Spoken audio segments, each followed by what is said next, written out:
I will present in this video all the steps I used to create the API documentation. Let's start creating the application, the API application will be the API to documentation, and is an API Rails application. This information is based on this article that I post on Medium, and have all the steps that is needed to create that API documentation. Let's go to the folder.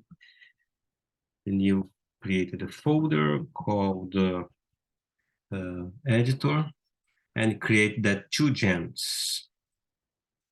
Go to the gem file, and let's create the first gem is the RS WAG, and the second gem that we will use will be the RSpec Rails. RSWAG, RSpec Rails, run the bundle. After running the bundle, we have to create the files for these two gems. Will be Rails G RSpec install, and they will create the spec folder and the spec helper and Rails help. The same thing to the Rails G RSWAG install. We'll create the routes to the documentation and all the control files that is needed. That is Swagger helper we will update. The next step will be create on the spec new spec folder. We'll create the integration folder here. Inside of the integration folder, we'll create the file users spec.rb. All this information is based on the material, right? You have just to check the content there. I have the content of this file here. I will explain later how to understand the content of each part of this code. You just want to explain that how the update works. It's possible to understand how that file works, right? We passed this step here, and we have to update the Swagger helper. Now, the Swagger helper is here, and we have to inform here what is the address where the documentation is stored. So it's the simple HTTP. It will be in the local host 3000, right? And I can pass this comment that local will be local host 3000. And what else? I can add some information here. I can change the title. Oh, API. I can add some descriptions here. Will be a sample app created for Medium article. Add comma here. What else? I think it's save. And let's check. I believe the documentation is ready. We have just to run this command. Rake RSWAG will create the documentation for us, right? Just check if everything is saved. Yeah. 11 samples, 0 fails. Okay, documentation is created. Let's start the server.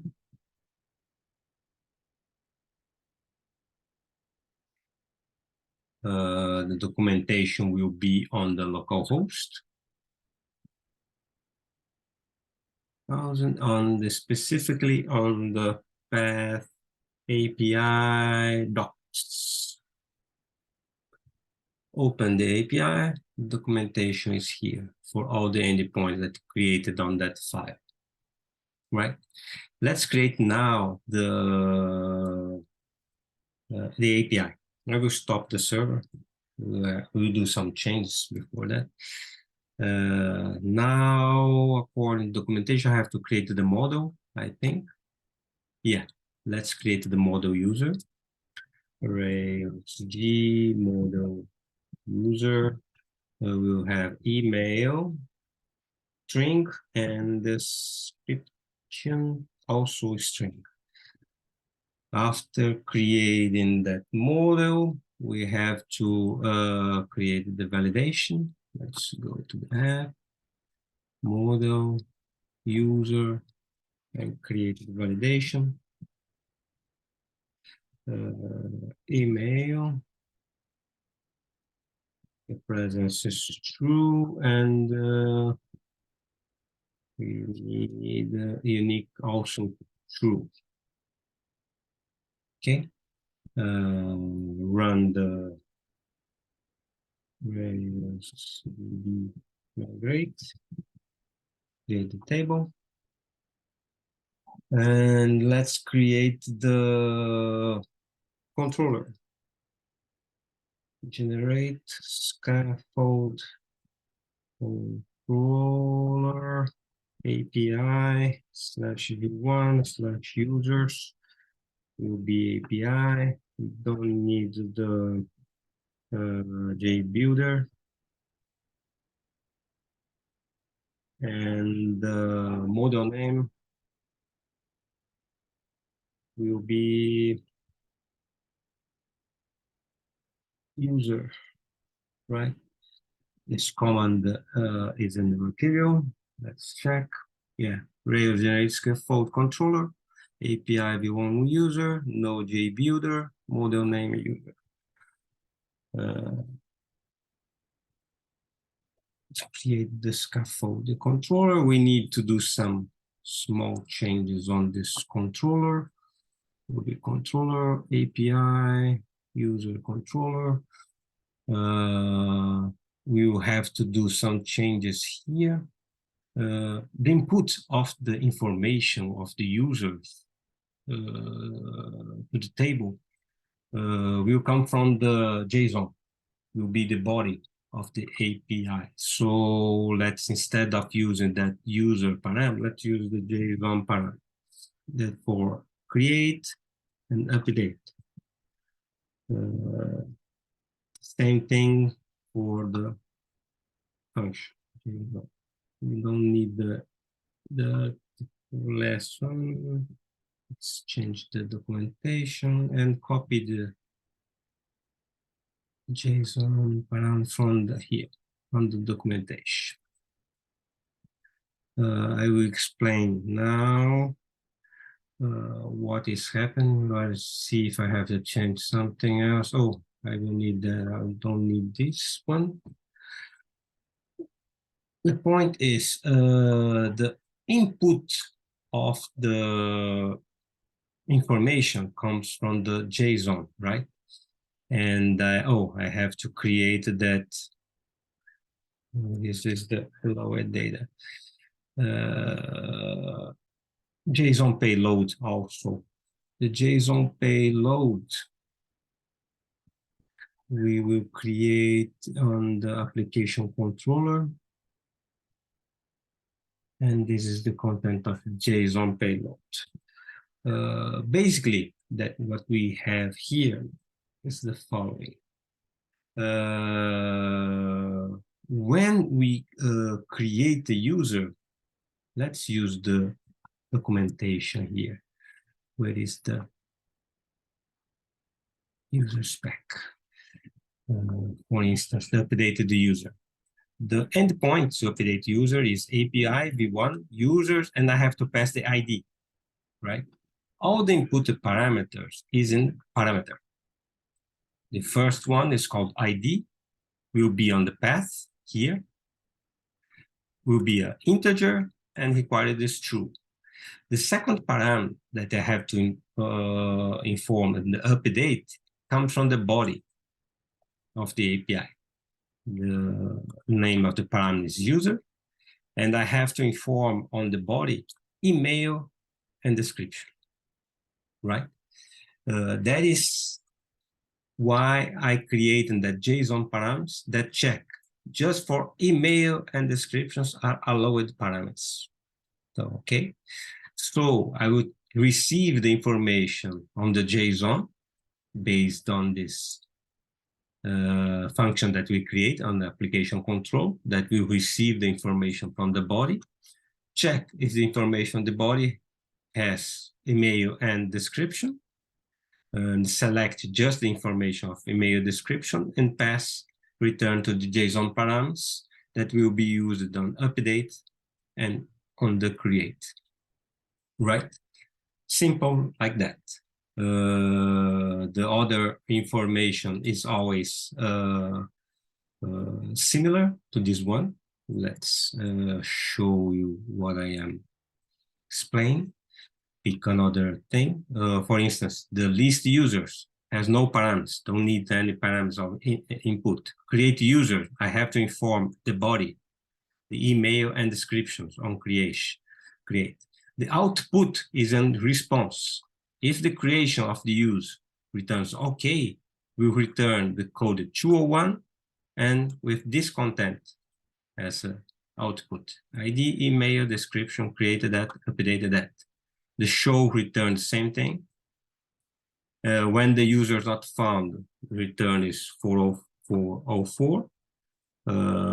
Same thing for the update or delete. For delete, I don't have the response when the delete is okay. It's just a 204.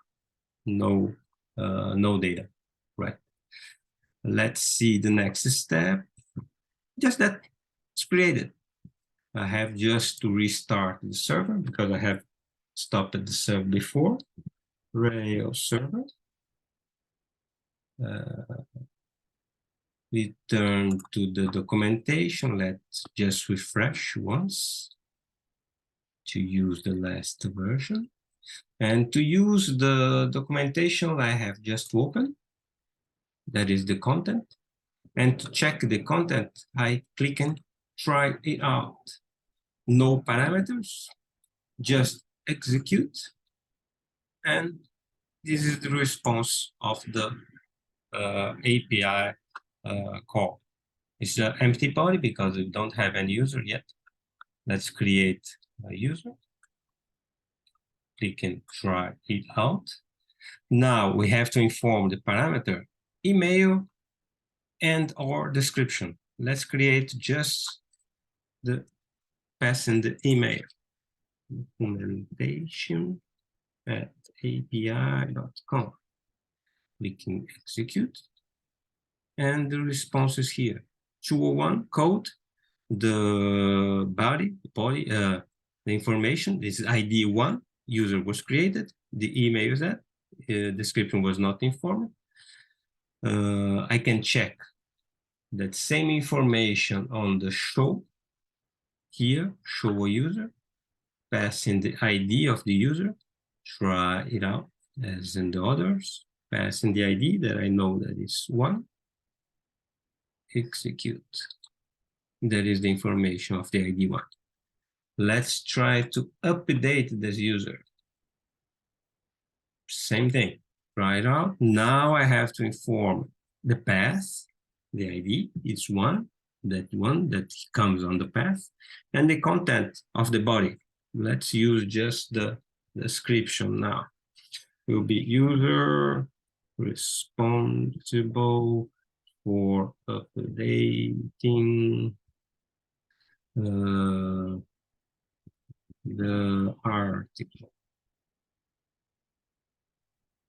Execute, and here is the description, the new description, and the same email, as we didn't change the email. And last one is delete user. I have just to click and try it out, inform the ID of the user that we like to delete, execute, response to 204, 204 is okay. That's it. Documentation is created. Just that. Thank you for watching. See you on my next video or article. Bye.